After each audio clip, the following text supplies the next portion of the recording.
Wie bereite ich eine Crowdfunding-Kampagne vor? Und welche Aspekte sind wichtig? Das erklären wir euch in diesem Video.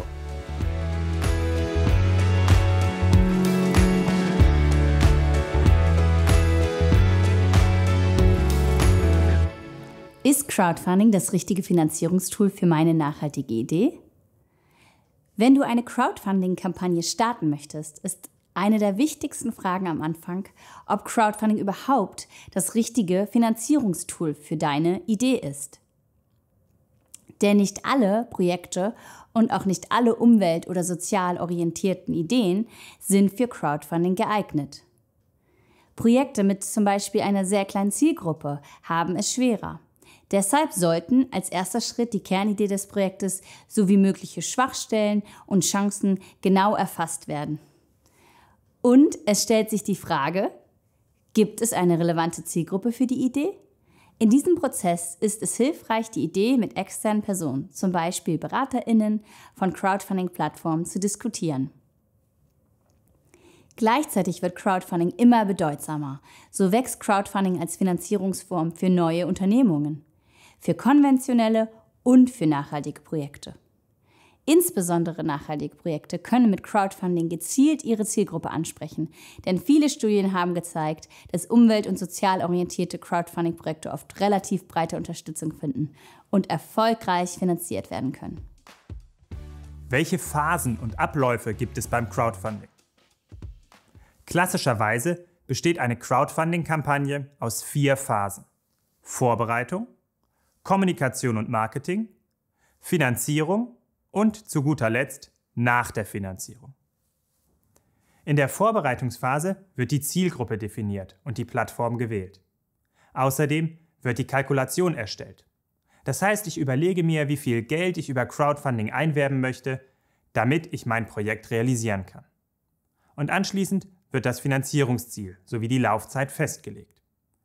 Dazu gilt es, Projekttitel und Inhalt sowie ein Pitch-Video zu erstellen und Bilder einzubinden.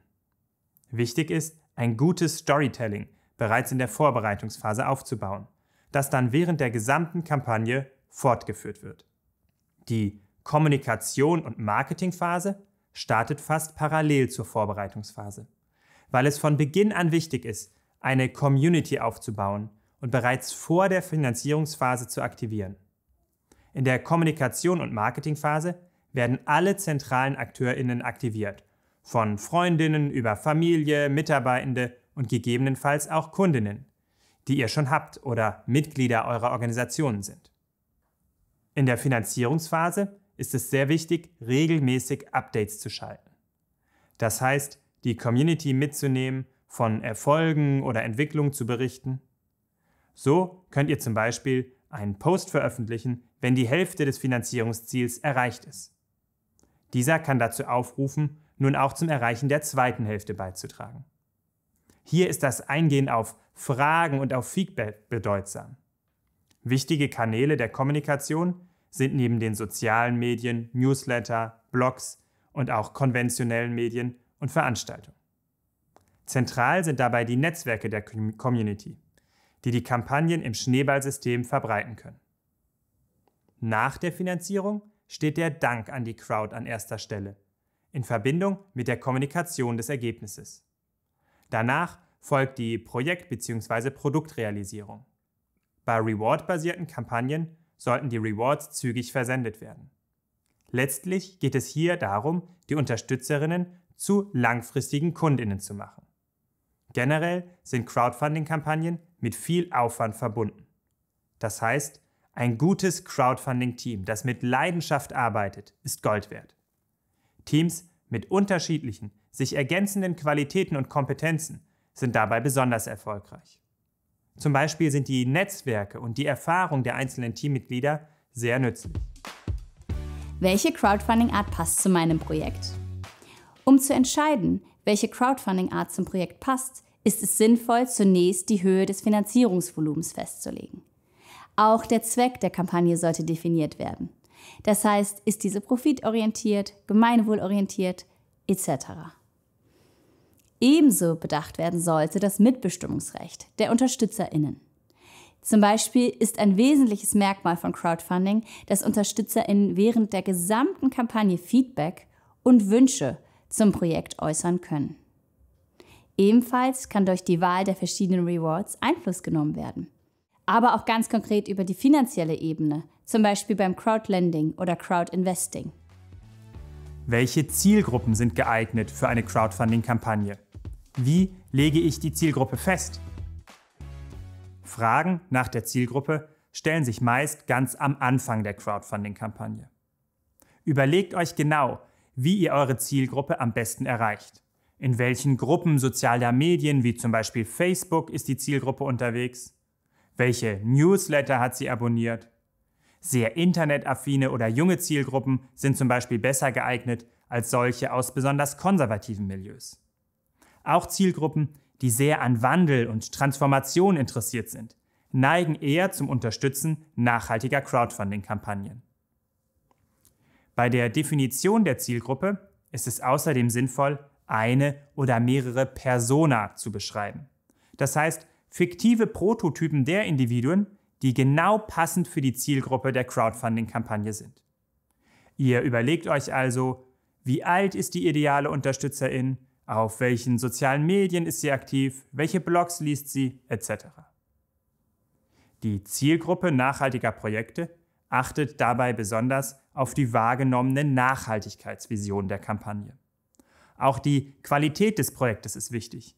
Ein Pitch-Video und eine ausreichende Anzahl an Rewards.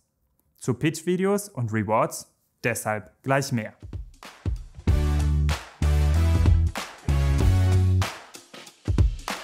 Sobald die Zielgruppe gefunden ist, beginnt unter anderem die Vorbereitung für den Dreh eines Pitch-Videos.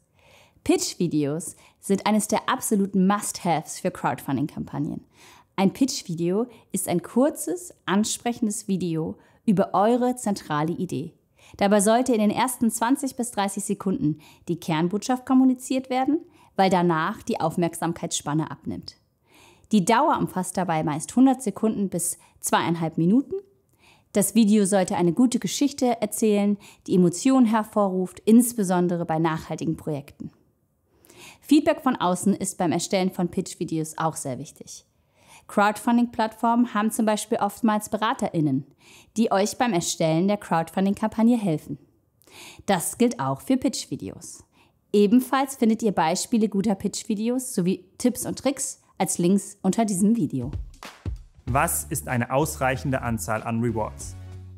Habt ihr euch für Reward-basiertes Crowdfunding entschieden, ist die Auswahl, Gestaltung und richtige Kalkulation von Rewards sehr wichtig. Dabei gilt, es sollten nicht zu wenige und auch nicht zu viele sein. Am besten ist es, wenn für jeden Geldbeutel etwas dabei ist. Der günstigste Reward sollte bei 5 bis 20 Euro liegen. Teure Rewards für mehrere hundert oder sogar tausende Euro sind aber auch sehr wichtig, um das Finanzierungsziel zu erreichen. Hilfreiche Mittel sind zum Beispiel auch ein Mengenrabatt oder limitierte Rewards. Und auch Spezial-Rewards sind beliebt. Zum Beispiel ein Treffen mit den GründerInnen, weil diese teuer verkauft und öffentlichkeitswirksam vermarktet werden können. Wie finde ich die richtige Plattform für mein nachhaltiges Projekt? Als erstes sollte die Entscheidung für eine Crowdfunding-Art getroffen werden. Als zweites wird die Zielgruppe und der Zielmarkt definiert. Regional, national oder international? Wie nachhaltig ist meine Zielgruppe? Auf welcher Plattform ist sie unterwegs? Dann beginnt als drittes die Suche nach ähnlichen Crowdfunding-Projekten. Von diesen kann viel gelernt werden. Danach wird die thematische und qualitative Eignung unterschiedlicher Plattformen geprüft. Und als letztes werden die finanziellen Kennzahlen verglichen. Zum Beispiel, welcher Anteil an Crowdfunding-Projekten auf der jeweiligen Seite erfolgreich ist, welche Gebühren bei der Nutzung der Plattform anfallen und welche Unterstützung die Plattform bietet. Was ist mein Finanzierungsziel und die Finanzierungsdauer? Grundsätzlich gilt, dass niedrige Finanzierungsziele höhere Erfolgschancen haben. Es ist jedoch wichtig, das Finanzierungsziel und die Finanzierungsdauer im Detail zu planen. Eine genaue Kalkulation erweckt einen professionellen Eindruck und hilft zu vermeiden, dass ihr zu wenig Geld einsammelt. Dann lauft ihr Gefahr, das Projekt trotz erfolgreicher Crowdfunding-Kampagne nicht finanzieren zu können. Das Finanzierungsziel sollte aber auch nicht unrealistisch hoch gesetzt werden. Denn circa 1/3 der Finanzierungssumme sollte in den ersten Tagen erreicht werden. Deshalb ist es sehr wichtig, schon vor dem Start der Finanzierungsphase ein Netzwerk aufzubauen und Familie und Freundinnen über diverse Kanäle zu aktivieren. Viele Studien zeigen, dass wenn man es nicht schafft, schnell 1/3 der Finanzierungssumme über das eigene Netzwerk zu erreichen, die Gefahr besteht, dass man sein Finanzierungsziel deutlich verfehlt. Das Signal, das dann an die Crowd gesendet wird, ist: In dieses Projekt investieren noch nicht einmal die eigenen Kontakte.